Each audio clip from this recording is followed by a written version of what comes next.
Како што спомнавме, статистиката покажува дека за време на оваа борба против ковидот, во време кога се беа на сила по ригорозни рестриктивни мерки, нагло порасна и бројот на семејно насилство. Што всушност се случува? Кој е тој тригер кој што го зголемува дури во оние семејства во кои што не се случувало, да речеме, немало историја на семејно насилство, веќе се појавува или се манифестира?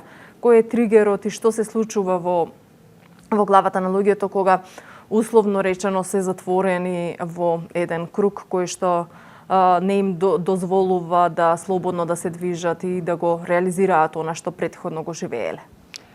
Како што кажавте, да, во светски рамки е зголемен троstruko бројот на пријави на семејно насилство, посебно насилство врз жените, меѓутоа тој податок не е конечен, затоа што жртвите на семејно насилство во голем број случаи не можат да дојдат до начин за пријава на насилниците во средините во кои што живеат.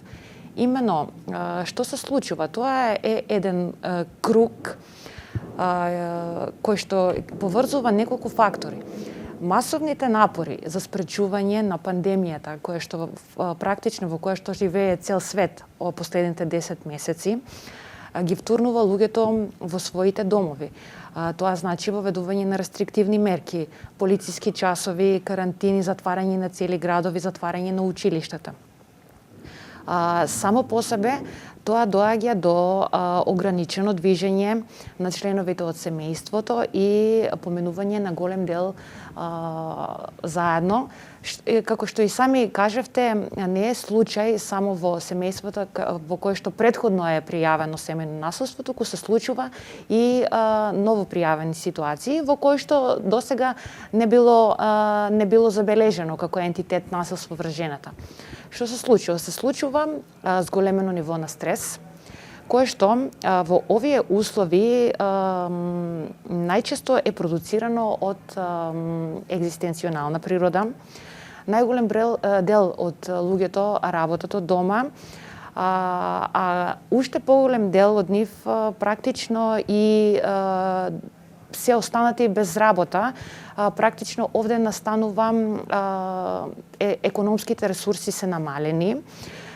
Како што кажав, доаѓа до зголемување ниво на стрес, кој што само по себе се надоврзува на следната алка, зголемена конзумација на алкохол, најчесто кај машкиот пол од семејната средина.